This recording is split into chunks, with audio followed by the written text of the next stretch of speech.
The loneliest sound on the frontier was not the wind howling across open land. It was the sound of boots echoing through a house built too large for one man's heart. Fletcher Hinton knew that sound well. Every morning it followed him from room to room like a reminder that wealth could buy land and cattle, but never warmth. Fletcher Hinton had built his fortune the hard way. He owned more land than most men in Montana Territory and more cattle than he cared to count. People lowered their voices when he entered a room. Men respected him. Some feared him. No one truly knew him. At night, when the ranch house fell quiet and the lamps burned low, there was no voice waiting for him, only silence. He woke every day at 4:30, the same way he had for 12 years. Outside his window, the Montana land stretched wide and cold, silver under the early light. He dressed without thinking. Boots, trousers, shirt, each movement practiced and exact. The house around him stood tall and impressive. 15 rooms, 6 fireplaces, a dining table long enough for 20 people. He ate breakfast alone at one end of it. At 5:15, his housekeeper brought his coffee. Her name was Kari. She placed the cup down quietly, steam rising between them. She never startled, never rushed, never lingered longer than needed. Brown hair pulled back tight, plain dress, calm eyes the color of creekstones. "Thank you," Fletcher said. She nodded once and turned back toward the kitchen. Fletcher watched her leave. He always did. She moved through his house like something steady and necessary, shaping the place without ever demanding attention. She had worked for him 3 years. He was 34, wealthy, respected, and lonely enough to notice the exact moment she stepped out of the room. By sunrise, Fletcher was in the corral with his men. 15 hands worked the ranch. They tipped their hats as he passed. "Morning, boss," said Omar Villegas, his foreman. Solid, dependable, the kind of man who never wasted words. "Morning," Fletcher replied. "Fence on the north pasture looked weak yesterday. Already sent men at dawn." "Good." That was how Fletcher lived. Efficient, controlled, no wasted emotion. His father had taught him that early. Feelings were weaknesses. Weakness invited loss. By mid-morning, Fletcher reviewed ledgers in his study. The numbers were strong. Beef prices rising. Railroad investments paying off. On paper, Fletcher Hinton had everything a man could want. At noon, Carrie brought his lunch. Roast beef, potatoes, fresh bread. "The pantry needs restocking," she said. "I'll need the wagon Thursday. Take it whenever you need." "Thank you." She turned to leave, then paused. Fletcher opened his mouth, unsure why. "The bread is good," he said. The corner of her mouth lifted slightly, not a full smile, just acknowledgement. Then she was gone. That evening, Fletcher attended a gathering at the Compton Ranch. He rarely missed these events. Business happened in parlors as often as banks. Refusing would be noticed. Romeo Compton greeted him loudly, all laughter and red cheeks. "Fletcher, you've been scarce lately," Romeo said. "Eric here thinks you're hiding something." Eric Thornton stood nearby, whiskey in hand, smiling thinly. "You used to join us for poker every week." "Ranch keeps me busy," Fletcher said. "Busy doing what?" Romeo laughed. "Omar could run that place in his sleep." Another man, Colt McBride, grinned from the corner. "You're not getting younger, Hinton. Time to find a wife." "I'll survive," Fletcher said. "There's the territorial ball next month," Romeo said brightly. "Every proper family will be there. You should bring someone." Fletcher hadn't thought about the ball in years. He usually avoided it. "I'll think about it," he said. That night, riding home beneath a sky full of stars, Fletcher thought about what they had said.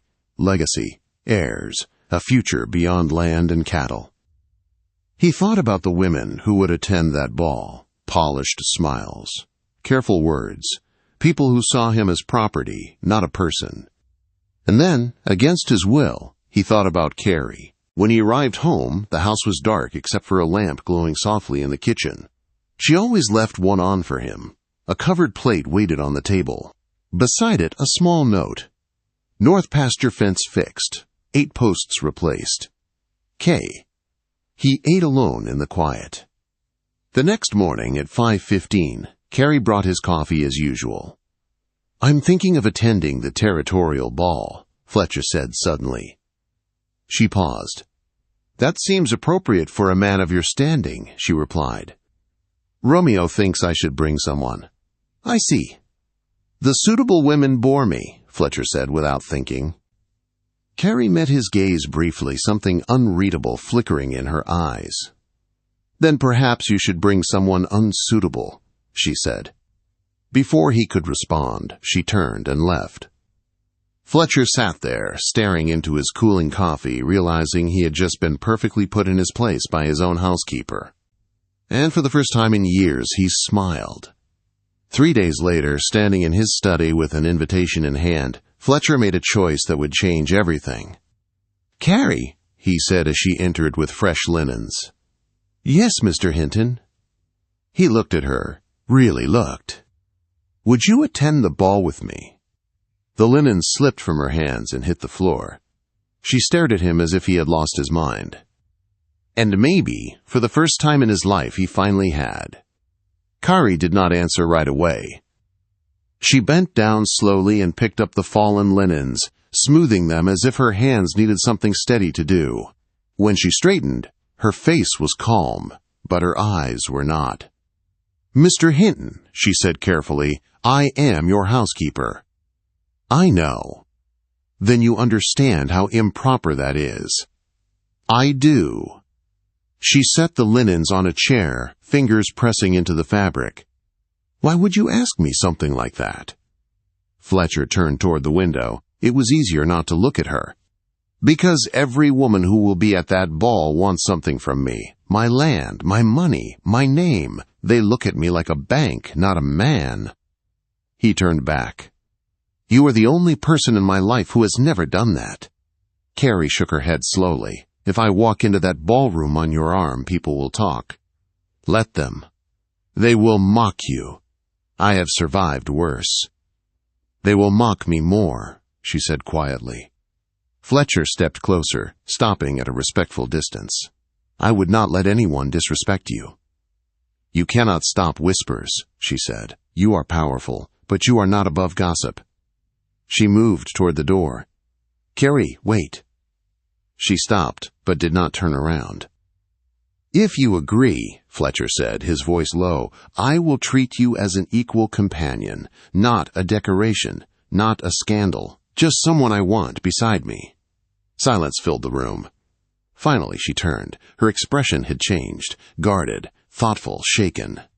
"I need time," she said. "Take it." She left, and Fletcher stood alone, heart pounding harder than it ever had during a cattle drive or business deal. The next 2 days passed strangely. The ranch ran as usual. The house stayed orderly. But something had shifted.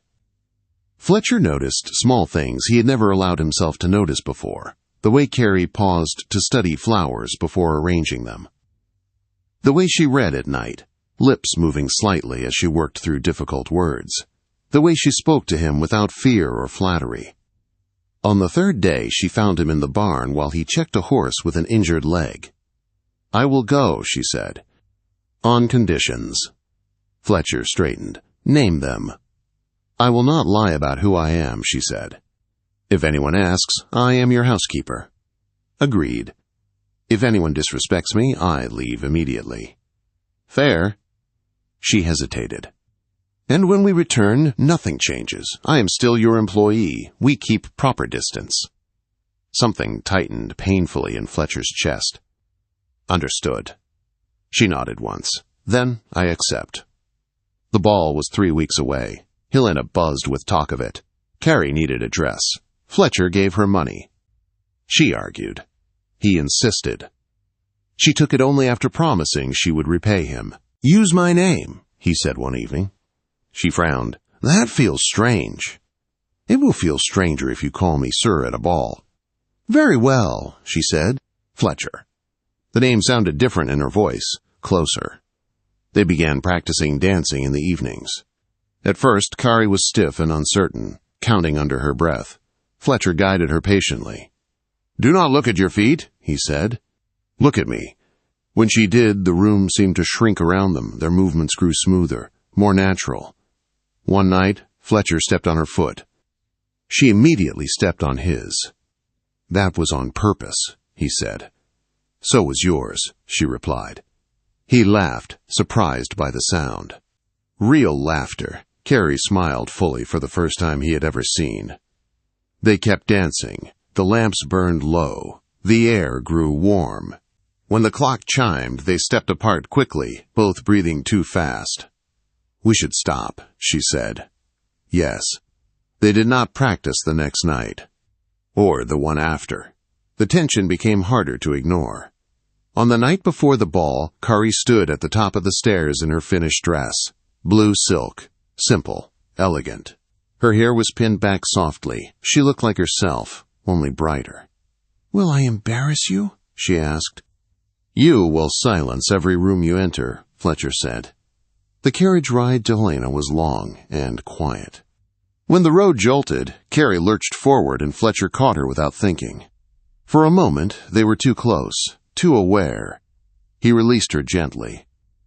When they arrived, music spilled from the ballroom. Light glowed through tall windows. Fletcher offered his arm. Carrie took it, her hand trembling slightly. Inside, the room glittered with wealth and judgment. Romeo Compton spotted them instantly. His smile froze when he saw Carrie. "Well," Romeo said loudly, "this is unexpected."